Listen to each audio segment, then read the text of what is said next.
A beautiful day to be working on the Blobeye today. So what is going on, guys? And welcome back to the channel. So we're working on the Blobeye some more. I need to get this car back on the road. I need to have a car that I can drive around every single day.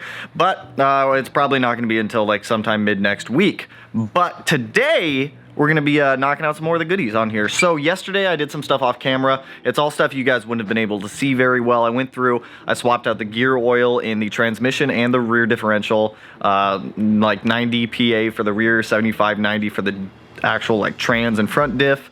Got the new transmission mount in the car, got the new steering rack bushings in the car, got the short shifter in, and the shifter bushings. You didn't miss much. It was mainly just me like yelling at the car for like a solid 4 hours at bushings, because I absolutely hate doing bushings in these cars because they're just not fun to do. But today we still have a little bit more mounts to do. So we need to do the Group N STI engine mounts.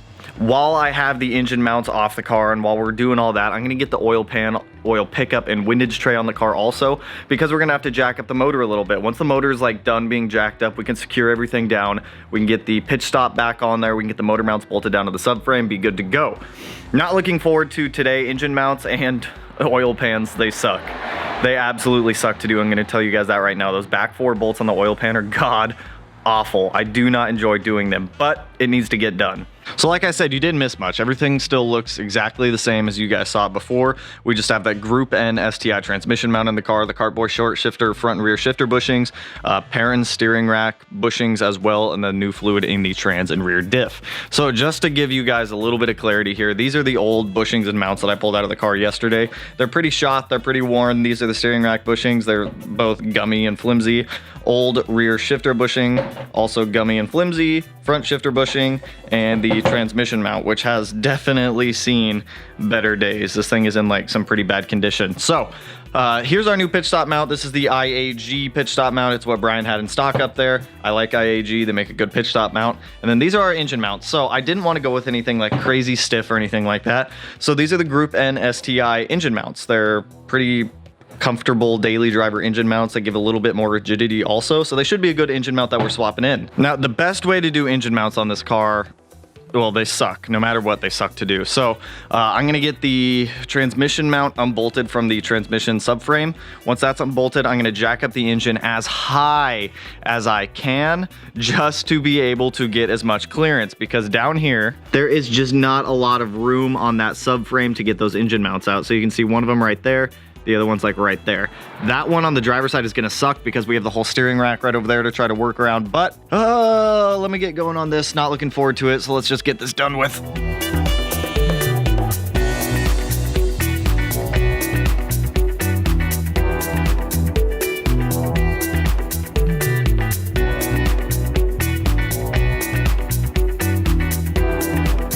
All right, so here is the old passenger side mount. It is pretty worn. This thing has lived its life. It's done 132K from what it looks like. Here's our new Group N STI engine mount. I've already got the passenger side one in, so this is the driver's side.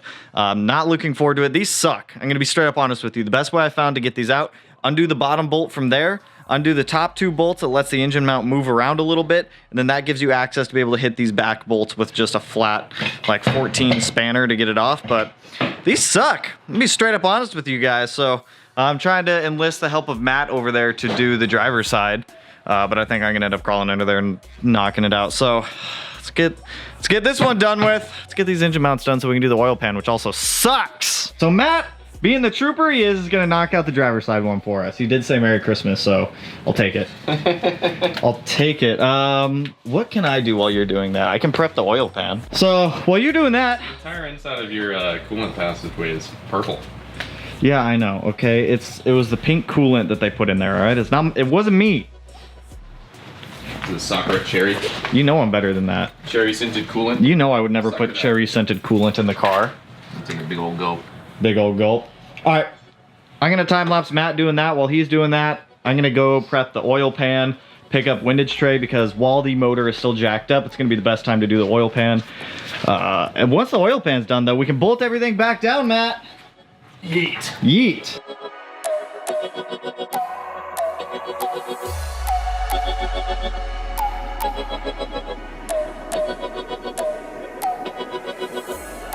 New engine mounts are in. Thanks to Matthew over there for doing the driver's side. They're definitely not fun. Matt suggested using a stubby boy like that if you have one. I did not, but he had one in his toolbox. So engine mounts are done on this car, transmission mounts done, shifter bushings are done, short shifters in, steering rack bushings are done. That is about the extent of what we're doing to the drivetrain. Like I said, I also swapped out the fluids in the transmission and the rear differential. Next up is oil pan. So like I said, we're gonna be using this Killer Bee oil pan, Killer Bee oil pickup, Killer Bee windage tray, and then I have double the hardware because I did not buy this as a kit. I bought it separately, so I just have double just in case I drop or lose anything. So game plan for this is put RTV black on there, get it stuck up to the bottom of the block. Once the oil pan's on there, we can drop it down, re-tighten down the engine mounts, make sure everything is tightened to spec, get the pitch stop mount in, and then from there it should be smooth sailing. We can get the headers on, the up or the header, singular, not plural. Then we can get the up pipe on. UPS is supposed to be dropping off the new studs for the turbo, so we get the turbo and downpipe back on. So from here, it's pretty much reassembly. The new power steering pump should be coming today also. I'm hoping it's coming today because I would like to get that reassembled. I did get the new turbo inlet yesterday in that Perrin Performance box, just chilling right down there. So, and I also have this other box of goodies down here, which is like gaskets, belts, new lug nuts, because if you guys haven't seen, the lug nuts on here are all types of like mismatch and weird. So we're gonna be fixing that also. Let's get this oil pan on. Let's get this nice sealant and goop and whatnot on here. So I'm gonna go down there, I'm gonna put the windage tray on, I'm gonna get the oil pickup on, we'll get the gasket maker on the oil pan, stick it up on the block, and be good to go.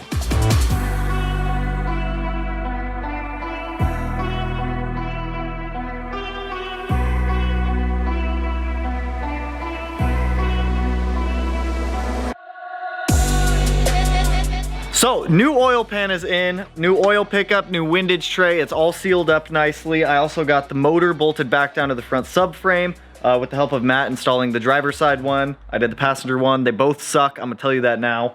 The pitch stop is back in the car, so now we have the IAG Pitch Stop in there.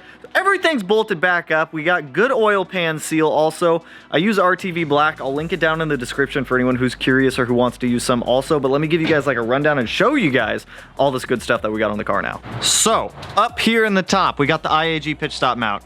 Honestly, get whatever pitch stop mount you want. They all pretty much do the same thing. They're all pretty much the exact same price. IAG is just the one that Brian had in stock, but IAG makes solid stuff, so no complaints there. Now down here, we have our new Killer Bee oil pan. So the sealant on there, it's gonna cure for about 24 hours. Once it's cured, we'll actually put oil in the car.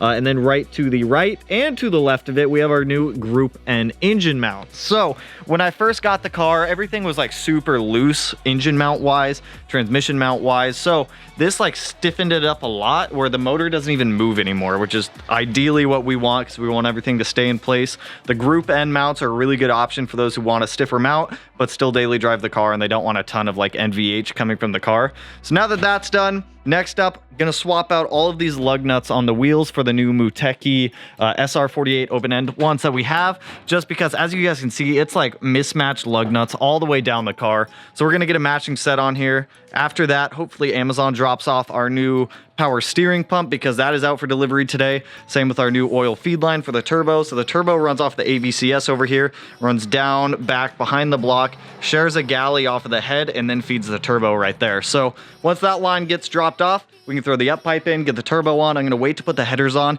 because I need to swap one of the hoses on the coolant line for the oil cooler, but we're making progress.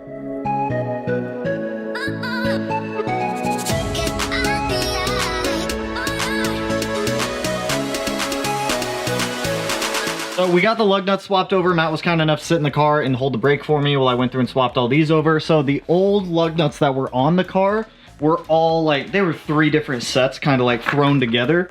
But all those are off. We have the new Muteki SR48s on there. Next up, we need to swap the gaskets on the header for the crossover pipe. So this gasket here was leaking.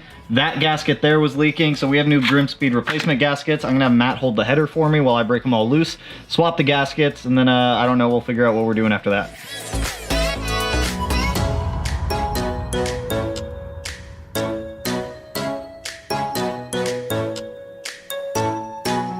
That right there, my friends, is a rebuilt header. So what Matt and I did is we went through here and we whizzy wheeled all of the connection ports where it meets up to the block or other exhaust parts just to clean them off, because we did have a decent exhaust leak on cylinder 4 back there, and it was just from a ton of carbon buildup around this port right here. So it was leaking exhaust gas. We also had an exhaust leak right there and like right there on this header. So since I don't have the budget to buy a brand new header right now, this one is rebuilt, ready to go back in the car. I'm gonna wait to get this in the car until I swap out one of the oil cooler hoses for the coolant that passes through it, just because it's a little blown out and leaking. I also pulled the up pipe back out of the car because we're gonna have to swap out this oil turbo feed line, and it runs off of the AVCS. So oil turbo feed runs off of this AVCS, wraps around, goes down, dips underneath of that bracket down there for the up pipe, and then feeds into the back of the head and then off of the turbo. So the new IAG one, it's a braided line. It'll look a lot better. It will be also a lot more bendy and flexible, so that way we don't have to worry about ruining it. So I think for the most part, that's where we're gonna stop today, just because I'm waiting on UPS to deliver some more parts. But we got a lot of good stuff done today. So what did we get done? We rebuilt the header. We have the Killer Bee windage tray, oil pickup, and oil pan now in the car. We now have new Group N STI front motor mounts. We fixed our lug nut issue. While we were fixing the lug nut issue, I don't think I touched on this, we also fixed the top hat over here for this coilover. Like I said, we are going to be swapping these out for a different set, either BC Racing, Fortunato, something that just kind of meets the budget right now, just because I've already spent a lot of money getting this thing back up to snuff. But it's getting there, you guys. We almost have a fully functioning 05 STI again that will be fun, reliable, and won't give us any issues. The new timing kit does get dropped off today. I did take your guys' recommendations, and I did get the, what is it, ASIN kit? ASIN, whatever it is. That kit, you guys told me to stay away from Gates since they swapped over to a Chinese manufacturer and the quality has gone down. So we did get the timing stuff ordered. I'm waiting on the timing belt and, well, the whole timing kit to get dropped off today, as well as the new thermostat, which I believe I get that Tuesday, whenever Amazon drops it off. So I need to make a run up to the mod garage later tonight to grab the access port for this car, the intake box for the Cobb intake. I also did I did order the hood prop. I'm just waiting on it to come into Subaru. So we still have a lot of parts that we're waiting on to come in for this car. For the most part, we've done a lot. We've done a lot to this thing to get it to where it is now, but we still have a long way to go. So like I said, we still have to get the header in, the up pipe in, the turbo back on, turbo oil feed line, intercooler. I need new couplers for the intercooler. I need to go down to Subaru, grab that little 90-degree elbow hose for the oil cooler also. We still have the air oil separator to put on the car. We still have a long ways to go with this thing. So I hope you guys are enjoying the the Blobeye build content, because there's still a lot of it coming. I am sorry that I did some of the stuff off camera the other day, but like I said, you guys wouldn't have seen it anyways. It was me just struggling underneath the car, yelling at the power steering rack for an hour trying to get these bushings in. So it is what it is. But like I said, that's where I'm going to end it today, you guys. So if you like the video, you know what to do. Go ahead, hit that like button and turn it either gray for some people or blue, like the seats in the Subaru. And if you're not already subscribed to the channel, hit your boy up. That corner right up there, what is that? My right, your left corner, tonight, this evening, tomorrow, wherever you are in the world, whatever time it might be. And with that, you guys, I will catch you in the next one. Peace out, homies.